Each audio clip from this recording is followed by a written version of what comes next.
Hello everyone, I'm doing a video on the actual video that's regarding Wes Huff and Billy Carson. So I've been skimming through it so far. A lot of it's just, introductions, and they're talking about Jesus. Now, as you know, you cannot double check Jesus, whereas older stuff, the Great Flood, etc., that predates Jesus, you can double check with obviously mainstream, and you can also check that there is evidence of a flood, etc., which I've already done. Feel free to watch my videos. And also you can double check it with the Anunnaki text, whereas Jesus, there's nothing. You just keep going back to the Bible pretty much. And of course, I don't talk about anything to do with double checking stuff that I can't double check, because there's no point. I could say one thing, you could say another, and we'll be at it all day. So as you see here, they're talking about Jesus. Listen. Right now, it's like I know what I'm doing. I'm just curious. So the Gospel of Jesus' wife doesn't actually mention. So oftentimes what happens is that... So I'm going to skip ahead until I find something that's actually of relevance that can actually be double checked, because there's no point in, as I say, doing something for no reason. They've still not got to anything that can't be double checked at the moment, but listen to this and then I'll just tell you something where this guy's wrong. However, the reason we know it's also not legitimate is because even though the manuscript, the papyrus that it's on, was carbon dated to the 4th century. Okay, I do hate people that go on about carbon dating. So if you actually look, it's not actually even 100% accurate. In fact, when it comes down to, only 50% of corpses can be dated, and so on and so on. So, okay, so I'm up to a part now where they're talking about the Enuma Elish, which is a tablet or series of tablets in the British Museum. And Billy's referencing, I'll let you play a little bit. Text discovered in the Library of Ashurbanipal. And the summary of it is that it really gives us an account, which is crazy, an astronomical account of the creation of our solar system. It talks about planets and moons gaining specific orbits around the sun. So he's actually correct there. And it goes on, he carries on about the fact that the one in the British Museum, the Enuma Elish, talks about Marduk smashing into Tiamat as opposed to Nibiru, or Nibru, as it's also known. And just for religious people, if you're watching this and who's now thinking, you do realise that the British Museum also has a tablet that Marduk, because Marduk was given the rank of 50 when El, or Enlil, as you may know him, gave up on hero on Earth and let Marduk take over. And so that's when the pantheon of gods changed from multiple gods in, as you probably guessed, Rome, Greece, Sumerian, Babylonian, etc.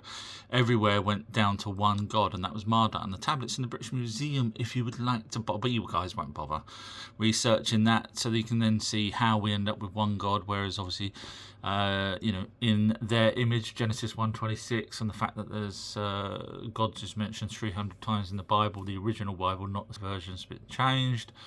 So yeah, there you go, just giving you a bit of clue there. I'm going to carry on watching this and I'll interject. So I skipped along a little bit because that did go on for a little bit of time.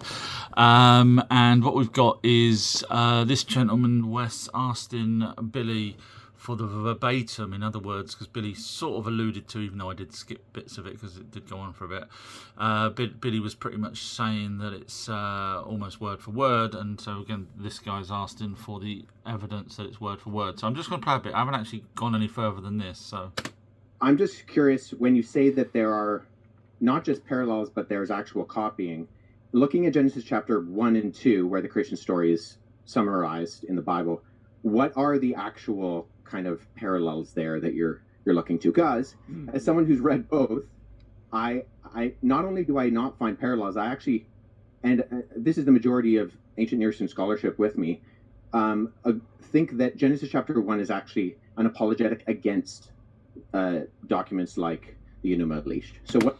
Okay, I can actually answer that. So all you have to do is go to my YouTube channel and look for the one that's called Alien Bible. If I may just break this down to show you, the Bible has taken the start of our solar system, some 4.6 billion years ago, then added stories from just 450,000 years ago. I'll show you why. This part belongs with the newer stories, not 4.6 billion years ago. 4. And God seeth the light that it is good, and God separateth between the light and the darkness. 5. And God calleth to the light day, and to the darkness he hath called night. And there is an evening, and there is a morning. Day 1. Have a listen to the Moorhen tablets. You'll see this part was talking about the Anunnaki when they arrived here on Earth, 4.6 billions later than the forming of the sun and planets. Their first day on Earth included both an evening and a morning. By daylight, Ea had already considered the occurrences. He was considering how to divide the oceans. Engur fashioned the master from the beautiful waters to provide drinking water. He walked to the snake pond with Alalu, thinking about its warm waters. Nasty snakes were spreading in the pond. Engur informed Ea of this. Ea then reflected on a large amount of rainfall he had collected in the marshlands. He named the reed thicket he was directing and delegated wetland maintenance to Enbilulu. And in fact, 4 of the Rothschilds family works in Columbia University, if you want to go and do the research. And so with these tablets, you've actually got a better, clearer understanding. Now, of course, the other tablets that went missing was what they call Eridu Genesis. The original one that actually had the creation of man in those tablets. So this would be the world's most important information, would you not agree? Funny enough, it went missing.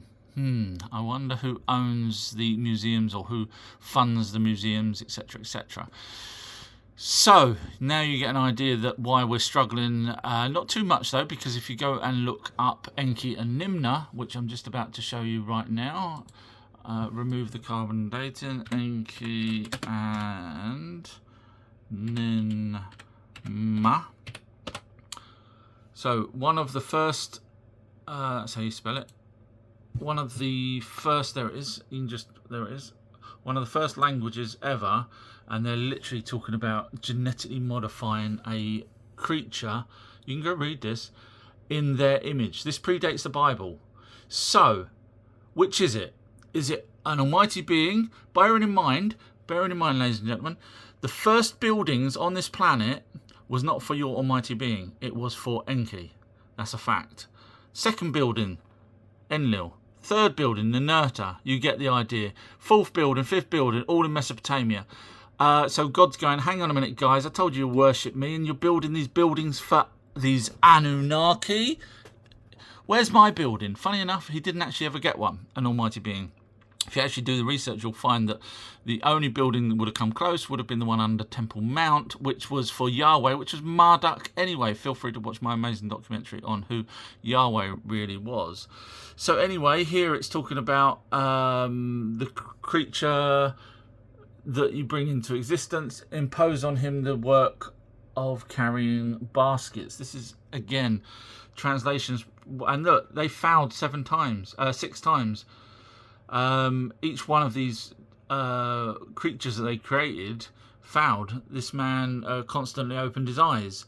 The next one had no genitals. Next one, there's the one with no genitals. They called it an eunuch. And you can guess where the eunuch word comes from now. Oh, come on, guys. You're not that thick, are you? It's literally all here talking prior to the Bible. So one of them's right. Which one? I know which one I'll go with. Bearing in mind we've got fused chromosomes, ladies and gentlemen, which funny that we have fused chromosomes, isn't it? Done in a lab.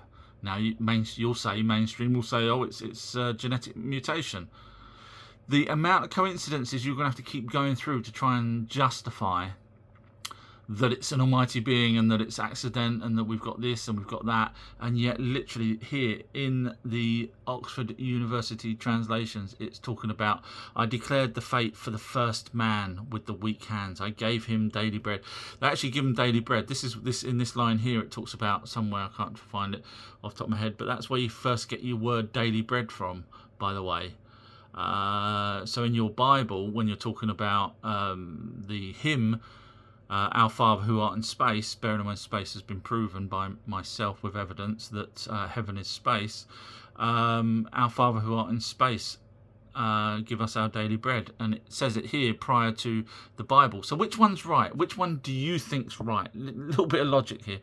Either the Bible that came after, or someone genetically. You've got to remember that only a handful of people would have been able to read and write back then. Handful of people, and they're talking about what they're going to do and how they basically created these creatures to help them do the work for them, which was, and look, pinched off the clay, predates the Bible. Come on, guys, they used that clay. If you go by the Moorhen translations, they used the clay for because they believe that their sterile or non-sterile tools where there was mixing stuff was probably the problem, so they ended up using Earth's own materials such as clay to build the like the beakers or whatever it was that they was using. So anyway, that's that part. Regarding Genesis 1, you got to remember Genesis 1 amalgamates 3 different timelines.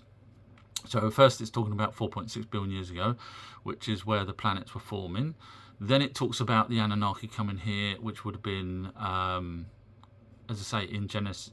Look up Eridu Genesis, as well as other tablets. And then it talks about creation of man, which happened another 140 odd thousand years later. So Genesis actually mixes 3 different things. Go watch the Alien Bible, as I say. So let's have a listen to what he says to the reply to Billy. Is a parallel. The only reason I highlight that is that if you're making this the argument, because if you brought it up, and I mean this with all due respect, there are superficial parallels. I would agree. The separation of the water, the concept of the earth being formless and void. That's also in the Enuma Elish. However, I think all the other details, it isn't the details that make the difference. So I've just showed you the tablets in the translations in Oxford University of creating a first human, and you're saying that there's no parallels. Yeah, you're avoiding that one. You either don't know about it or you're avoiding it. That's why you're struggling with the wording. And if we're looking at not the superficial crossovers, but the actual themes and concepts of what it's saying, you don't have a creation within 7 days. You don't have a creation in 7 days. Okay. So here in my 4-hour video, when this guy says there's no reference to the 7 days creation, or 6 days. Do you know what the funny thing is, guys? Hawaii had different plants and animals on it, etc. And Hawaii was a newer island because it was volcanic, very, very rarely new compared to the billions of years old how old Earth is. So anyone think that God came back and thought, do you know what, that's a really nice little island, I'm going to put some brand new creatures on there?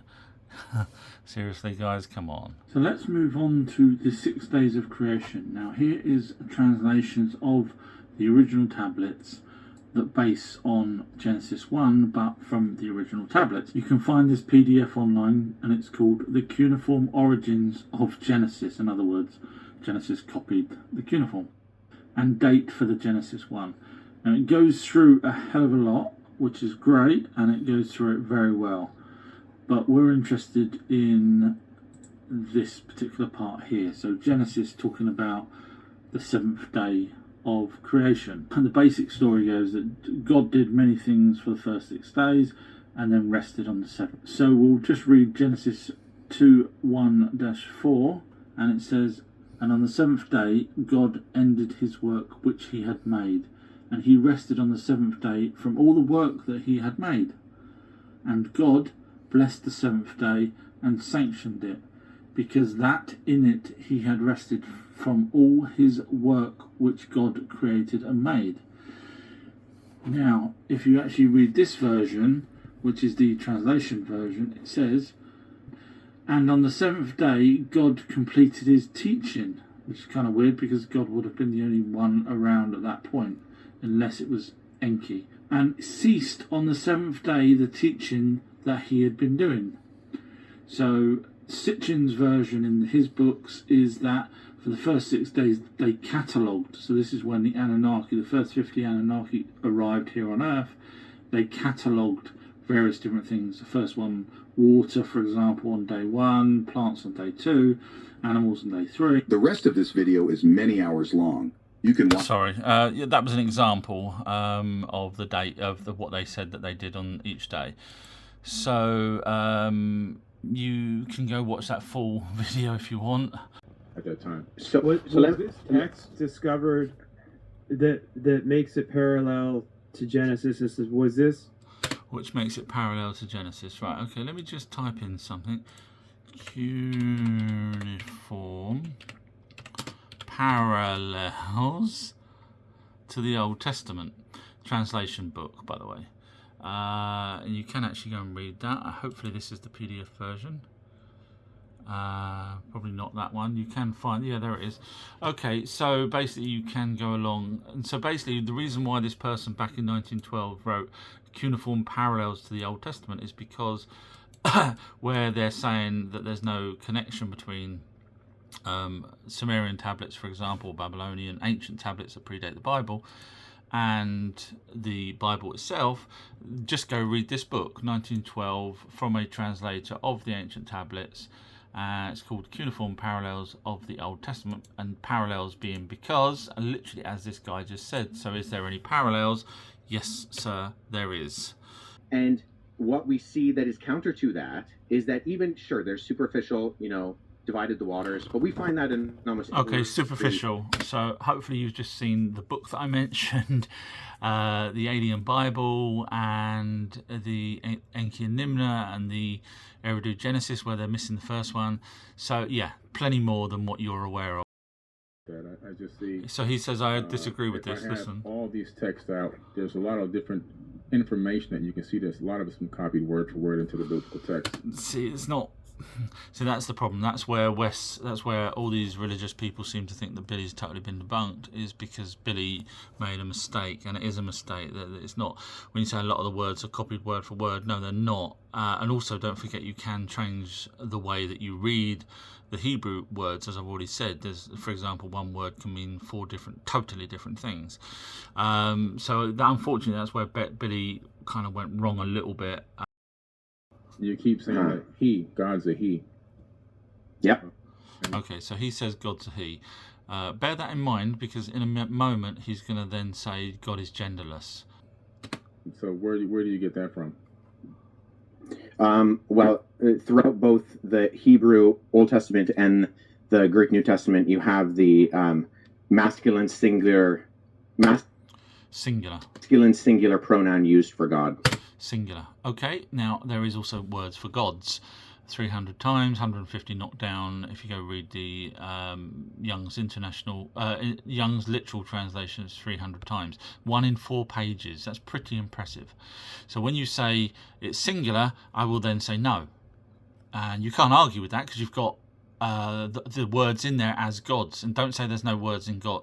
There's gods in the Bible. There is words of gods, plural, in the Bible. So, and don't say it's the Trinity, because at one point in the Bible it says, thou shalt not worship, something that's similar to, they shall not worship any other gods.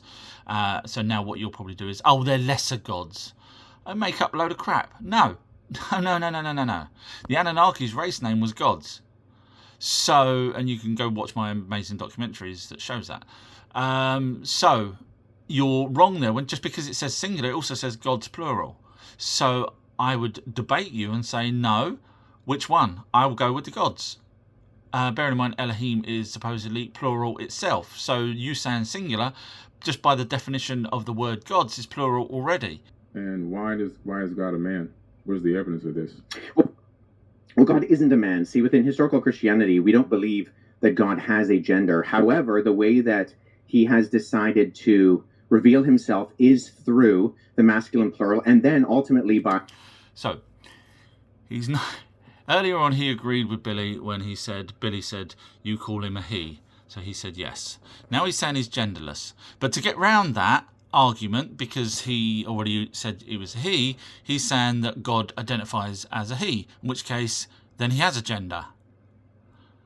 You can't pick and choose, Wes. You cannot pick and choose how you want to debate an argument by picking what you think is going to be the best argument to have. You have to go with the evidence. So the reason why he is a he, if you're referring to, bearing in mind plural, Elohim, but even if the reason why you're going by he is because Enki was a he, Marduk was a he. There's only a handful of female Anunnaki mentioned. So, for example, Nimna, who became Ninharsag. You've got Ishtar, which was also Inanna, and so on. But there's not many of them. So they are mentioned in the Sumerian tablets, but of course in the Bible, not so much. Now, also, ancient priests are aware that God had a wife, by the way. If you want to go look up Dan McLaren's videos. I'm sure you'll be surprised that Dan McLaren, although he doesn't say that God or gods, because he even talks about them being plural, that gods were the Anunnaki, because obviously he spent his whole life talking about a religion, so obviously he can't go that far and turn around and agree that the things that he's talking about are the Anunnaki. But have a watch of Dan McLaren, very good guy, very logical, and won't do what this guy's done, where he is trying to shoehorn his argument so it fits. The reason why it is he is because Enki was the one that created us. I just showed you the information on that, on Enki and Nimna. And obviously there's tablets in the Columbia University as well, if you so wish to go and read. And then Marduk later on became the monotheistic god, which is why we end up with one god as opposed to the pantheon of gods that we had originally. So it's all there in black and white. So anyway, let's carry on. By becoming a human in the person of Jesus Christ. So we don't believe that God has a gender. So hang on a minute, let's go back to that. Sorry, I'm watching this for the first time. Becoming a human as a gender. However, the way that he has decided to reveal himself is through the masculine plural, and then ultimately by becoming a human in the person of Jesus Christ. So where does it say that? Let me have a look. Where does it say? I'm just going to ask ChatGPT. Sorry to ask ChatGPT. It's just it's a lot quicker than Googling it. Where does God say he is Jesus? Why didn't that type? Okay, so let's see where if Wes is 100% correct. It says, John says, Jesus says, I and the Father are one. Now, to the words that it could have been, so for example, there's many different words. You could have I and the Father are one, or you could have I and the Father are united, or I and the Father are alike. You see where I'm going with this, guys? You don't believe that God has a gender. However, the way that he has decided to reveal himself is through the masculine plural, and then ultimately by becoming a human in the person of Jesus Christ. So we don't believe that God has a gender. In fact, the fact that God creates humanity in his image and he creates them male and female. Okay, don't forget Elohim is gods, therefore plural, therefore male and female. And here is what the Anunnaki look like. Yes, we look like them in their image. Funny how Michelangelo painted a god with a beard, etc. And that's because the Anunnaki had a beard. You wonder where your god gets a beard from. So that's Enki because of the water coming out. And that's Ninharsag. She actually birthed the first Adam. Not Adam. Adam, the name for Adam was Adapa. Go look up the Adapa story and you'll see.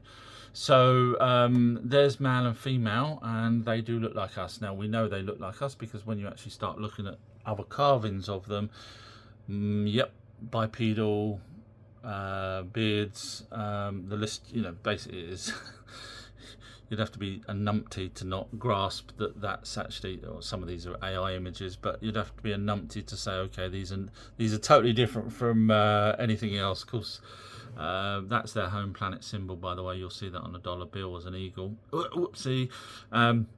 Yeah, so, and of course, the Anunnaki talked about the hammer bracelet, which we only found out about 200 years ago. They called it the firmament because it locked, and that was the asteroid belt. So pretty impressive for an ancient race to know all of that when we only found out a couple of 100 years ago. But he's still fully man and fully God. But God is spirit, and right? As the scripture says, we worship him in spirit and in truth. But nobody's arguing that. Okay, so God is spirit. Show me the evidence, Wes. 100% evidence that spirits have no gender. So if God's a spirit, which is what you just said, I want the evidence that spirits have no gender. Just because we don't know that they have gender, obviously God isn't a spirit, God is the Anunnaki, but so I want to see the evidence that a spirit is genderless. Now, if a spirit was looking at us and didn't understand us, you know, maybe caught a glimpse of us like we would catch a glimpse of an orb. So if that orb was watching us, would the orb, you know, every now and then just catch a glimpse of us? Because obviously, you know, different light spectrums. So for example, we can't see infrared, we can't see ultraviolet. And if we're lucky, we can capture an orb because obviously frequency is not in our visual range. So it may work both ways. They may not be able to see. So would they class us as genderless if occasionally they just saw a glimpse of us? So I'm not genderless. I know my gender. So from a spirit's point of view, I may be genderless, but I have a gender. So they don't have the evidence because they can't grasp what a human does because they only catch a glimpse of it. So Wes, I would like to see the evidence, 100% evidence. Ladies and gentlemen, we're going to get evidence that spirits are genderless. So anyway, there you go. So, and the reason why I do this is because I get so fed up with people saying, there was one of these videos where it says, we've got Billy Carson. Look, there's Wes Huff's own thing there. I debated Billy Carson, but he doesn't want you to hear it. You probably won't want to hear this either. This is just sad, you know, where they're trying to say that Billy's wrong. So, I don't know. Religious people will push that out. That's why Billy doesn't want to. You'll see these are religious people pushing these ones out. No one will bother pushing this out because normal people don't get as angry as religious people would to try and prove their point. Normal people that don't really care or even on the sideline wouldn't bother pushing this video out, but religious people will push your video out because Billy did make some mistakes. Yes, you know, I've done quite a few videos where I've showed errors in Billy's